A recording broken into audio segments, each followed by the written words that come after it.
하나님께서 우리에게 주시는 말씀은 누가복음 5장 12절에서부터 16절까지 말씀이 되겠습니다. 누가복음 5장 12절에서부터 16절.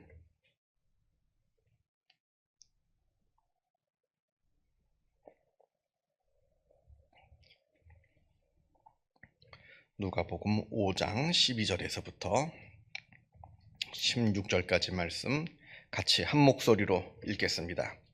예수께서 한 동네에 계실 때에 온몸에 나병 들린 사람이 있어 예수를 보고 엎드려 구하여 이르되 주여 원하시면 나를 깨끗하게 하실 수 있나이다 하니 예수께서 손을 내밀어 그에게 대시며 이르시되 내가 원하노니 깨끗함을 받으라 하신대 나병이 곧 떠나니라. 예수께서 그를 경고하시되 아무에게도 이르지 말고 가서 제사장에게 내 몸을 보이고 내가 깨끗하게 됨으로 인하여 모세가 명한 대로 예물을 드려 그들에게 입증하라 하셨더니 예수의 소문이 더욱 퍼지매 수많은 무리가 말씀도 듣고 자기 병도 고침을 받고자 하여 모여오되 예수는 물러가사 한적한 곳에서 기도하시니라. 아멘. 오늘 본문은 예수님의 기적 이야기입니다. 특별히 나병에 걸린 사람을 예수님께서 고쳐주시는 그 내용이 나옵니다. 구약의 전통에서 물론 예수님 시대도 마찬가지입니다만 나병이라고 하는 것은 너무나 무서운 재앙이었습니다. 그래서 이 나병이라고 하는 것은 지금 우리가 생각하는 한센병만 이 나병은 아니고요. 구약에서 말하는 성경에서 말하는 나병이라고 하는 것은 좀 더 넓습니다. 그러니까 전염성이 있는 피부병을 다 포함해서 이제 나병이라고 이제 말을 하는데 어쨌든 나병이라고 하는 것은 이 시대에 굉장히 무서운 질병이었습니다. 왜냐하면 이 질병은 우리 인간에게 육체적인 고통, 정신적인 고통, 그리고 사회적인 고통을 주기 때문에 그러합니다. 먼저는 이 가장 민감한 이 피부에 나는 질병이기 때문에 굉장히 괴롭습니다. 가렵기도 하고 쓰라렵기도 하고 고통스럽기도 하고 그래서 굉장히 민감한 부분에 나는 이 병이기 때문에 굉장한 고통스러운 그 고통을 우리에게 육체적인 고통을 주는 질병이고요. 그리고 이 병은 부정한 병입니다.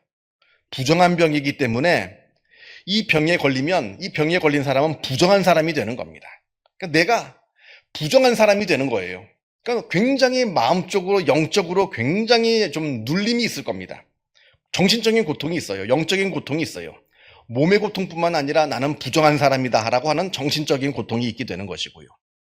또 이 나병에 걸리면 가족들하고 함께 살 수가 없어요. 그 마을을 떠나야 됩니다. 마을을 떠나서 아무도 다니지 않는 그 마을 밖에 있는 어느 곳에 그곳에 나 혼자 살아야 돼요. 나병 걸린 사람은.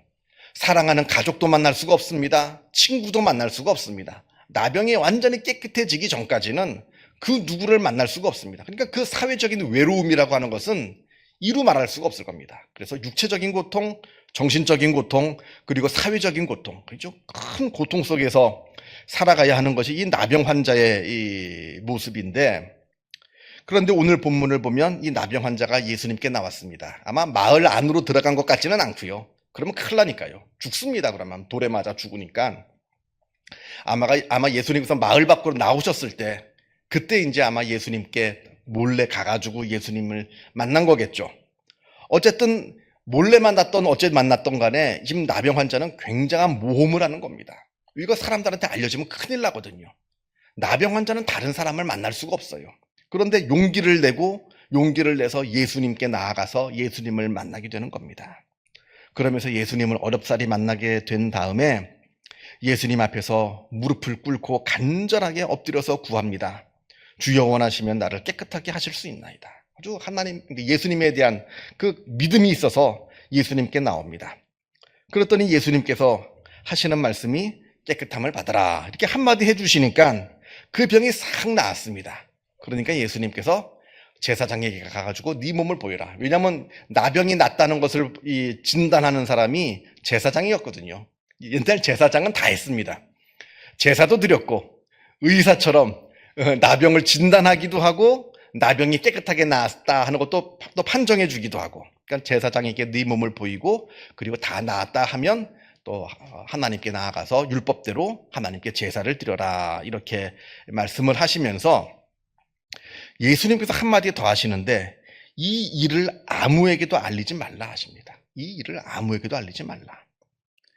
이게 굉장히 저는 중요하다고 보는데요. 알려야죠. 그죠?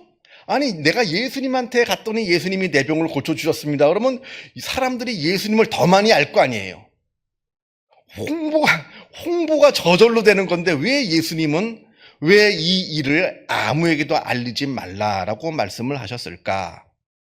이 말씀을 깊이 묵상해 보면 예수님의 사역의 중심이 어디에 있는지, 예수님의 사역의 중점이, 예수님은 어디에 예수님의 사역의 중점을 두고 있는지를 우리가 알 수 있게 되는데, 자칫하면 예수님의 기적에만 사람들이 몰입되고 함몰될 수 있다는 겁니다. 예수님께서는 이 땅에 오신 것이 우리에게 하나님의 말씀을 증거하시고 우리로 하여금 회개하고 그래서 하나님의 자녀가 되는 이 영적인 복, 이 구원이라고 하는 이 영적인 복을 주시기 위해서 이 땅 위에 오셨는데, 예수님의 그 영적인 복은 생각지 아니하고 예수님을 만나면 병을 고친다, 건강해진다, 이 소문만 잔뜩 퍼지게 되면 하나님에 대한 구원은 생각지 않고 오로지 병 고침만 생각하면서 사람들이 오게 된다는 거예요. 잘못된 방향으로 신앙이 왜곡될 수가 있다는 겁니다. 그러니까 예수님은 그걸 경계하시는 거예요. 내가 이 땅에 오신 것은, 예수님께서 이 땅에 오신 것은 하나님의 복음을 증거하기 위해서 이 땅에 오신 것이지 단순하게 사람들의 병만 고치기 위해서 오신 것은 아니라는 거예요. 물론 병도 고쳐주셨죠. 그러나 그게 제일 목적은 아니라는 겁니다. 병을 고치시는 것은 복음을 증거하기 위한 하나의 수단이지, 근데 수단이 목적보다 더 커지게 되면 이건 잘못되는 거거든요. 그래서 이것에 우리의 믿음이 잘못 왜곡되는 것을 막기 위해서 예수님께서는 아무에게도 알리지 말라 이렇게 말씀을 하십니다. 우리가 이제 나중에 이제 요한복음도 이제 보게 되겠습니다만, 오병이어의 기적, 물고기들 떡 5개로 5,000명을 먹이시는 오병이어의 기적을 딱 베푸신 다음에 그것을 먹은 백성들이 뭘 하려고 그랬냐면 예수님을 임금 삼으려 했습니다. 왕으로 삼으려고 했어요. 물론 예수님은 왕이시죠. 임금이시죠. 그러나 예수님이 임금이신 것은 우리의 구원자이신 의미에서 임금이시지, 우리 줄임배를 채우시는 그 경제적인 의미에서, 정치 경제적인 의미에서 예수님은 임금이 아니시거든요. 근데 사람들은 예수님을 임금 삼으려고 했어요. 매일 예수님이 이렇게 빵을 찍어내 주시면 우리는 배고프지 않을 것이다 라고 착각을 했던 거죠. 근데 예수님은 그것 때문에 오병이어의 기적을 베푸신 게 아닙니다. 예수님께서 오병이어의 기적을 베푸신 것은 천국 잔치를 보여주시기 위해서, 우리가 천국이라고 하는 것이 되게 모르잖아요. 가본 적도 없고. 근데 이 천국 잔치를 보여주시기 위해서, 맛보게 하기 위해서, 우리한테 잠시 동안이라도 천국의 기쁨을 맛보게 해주시기 위해서 오병이어의 기적을 베풀어 주신 건데, 사람들의 천국은 생각지 아니하고, 야, 예수님이 우리 왕이 되면 우리는 이제 배고프지 않고 매일 이 빵을 배부르게 먹을 수 있겠구나 하는 마음에서 예수님을 임금 삼으려 했다는 겁니다. 그게 무슨 임금입니까? 빵 찍어내는 공장이지, 예수님이. 그렇게 믿음이 잘못되는 것을 막으시기 위해서 예수님께서는 지금 오늘도 보면 이 일을 아무에게도 얘기하지 말아라. 예수님은 우리의 구원을 주시는 구세주이시지 내 병을 고쳐주는 도깨비 방망이가 아니라는 겁니다. 이걸 이야기하시는 거죠.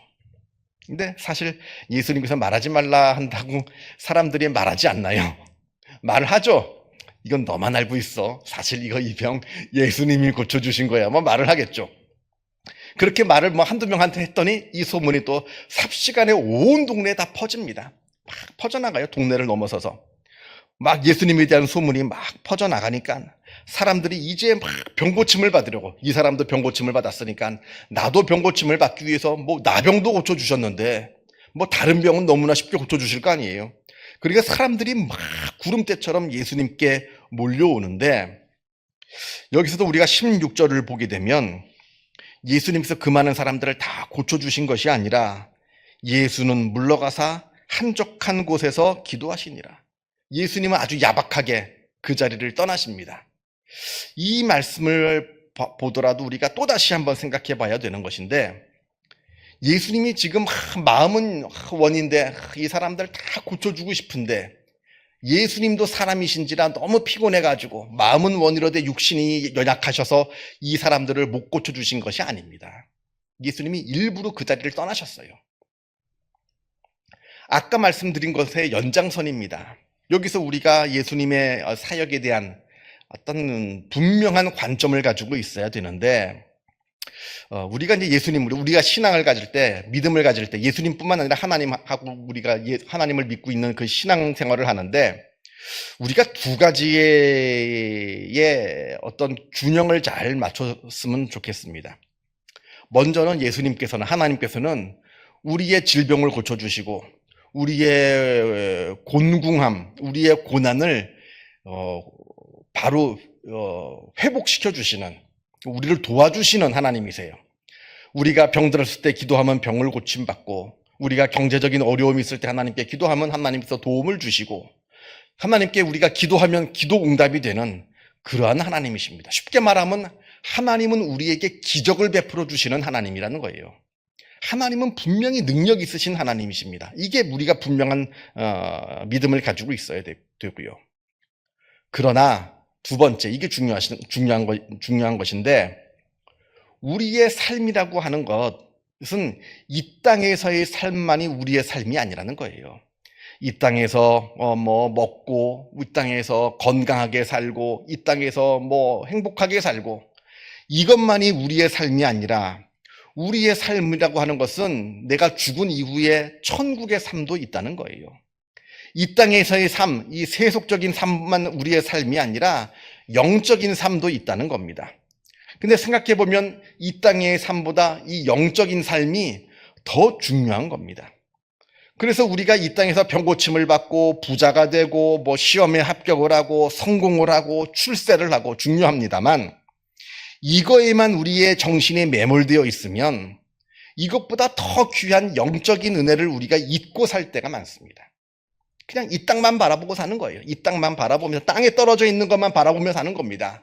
하늘을 바라보지 못하고. 그럴 위험성이 있다는 겁니다. 그래서 이 땅에서의 건강, 재물, 출세도 다 중요합니다만, 그것보다 더 중요한 것은 구원과 이 하늘에 속한 은혜, 진리, 하나님의 사랑, 이 영적인 이 은혜가 더 귀한 것인데, 땅만 바라보고 있으면 그 은혜를 우리가 구하지 못한다는 겁니다. 이 균형을 잘 가지고 있어야 돼요. 하나님은 내가 기도할 때 그 기도를 들어주시는 하나님이시다라는 것 하나와, 그러나 이 땅에서의 삶만 중요한 것이 아니라 더 중요한 것은 이 영적인 은혜, 그리고 천국, 하늘에 속한 은혜, 이게 더 중요하다. 이 두 가지를 다 가지고 있어야 됩니다. 그래서 우리가 기적 주시옵소서, 병 고쳐 주시옵소서, 출세하게 해 주옵소서, 이것만 기적만 바라보고 있으면 우리의 믿음이 자칫 잘못하면 미신적인 믿음이 될 수가 있습니다. 그냥 이 땅만 바라보는 거예요. 미신적인 믿음이 될 수 있고요. 또 그 하나님은 우리의 기도를 들어주시는 하나님이시라는 걸 까먹고 그저 영적인 세계만 바라보고 있으면 우리의 믿음은 굉장히 추상적이고 좀 공허한, 하나님은 눈에 보이지 않는데 그 공허한 신앙이 될 수가 있어요. 마치 철학하는 사람들처럼 그냥 명상하고 철학하는 사람들 같은, 구체적으로 살아 역사하시는 하나님을 잊어버린 채 그냥 막연한 신이 있을 것이다라고 하는 그런 잘못된 공허하고 추상적인 신앙으로 빠지게 됩니다. 그러니까 둘 다 중요한 거예요. 내 삶에 어려움이 있으면 기도해야죠. 그러면서 하나님께서 진짜 살아 역사하시는 하나님이심을 우리가 우리의 삶 속에서 직접 경험해야죠. 그러나 더 중요한 것은 이 땅에서 하나님이 병 고쳐주시고 재물을 주시고 출세하게 해주시고 시험에 합격하게 해주시고 그것뿐만이 아니라 더 중요한 하늘에 속한 은혜가 있다. 이것도 동시에 깨달아서 이 두 가지를 둘 다 잘 잡고 있을 때 우리의 믿음은 건강한 믿음이 된다라고 하는 겁니다. 그래서 오늘 이 말씀을 보게 되면 그걸 우리가 깨달을 수 있어요. 예수님께서는 이 나병 환자의 병을 고쳐주셨고, 그러나 병 고침만이 전부가 아니라 하늘에 속한 은혜를 생각하게 하시는 그러한 은혜의 말씀이다 하는 것도 꼭 기억하셔서 균형 잡힌 믿음으로 더욱더 나아가시는 주님의 귀한 종들 되시기를 바랍니다. 기도하겠습니다. 하늘에 계신 우리 아버지, 아버지의 이름을 거룩하게 하시며 아버지의 나라가 오게 하시며 아버지의 뜻이 하늘에서와 같이 땅에서도 이루어지게 하소서. 오늘 우리에게 일용할 양식을 주시고 우리가 우리에게 잘못한 사람을 용서하여 준 것 같이 우리 죄를 용서하여 주시고 우리를 시험에 빠지지 않게 하시고 악에서 구하소서. 나라와 권능과 영광이 영원히 아버지의 것입니다. 아멘. 자유롭게 기도하시기 바랍니다.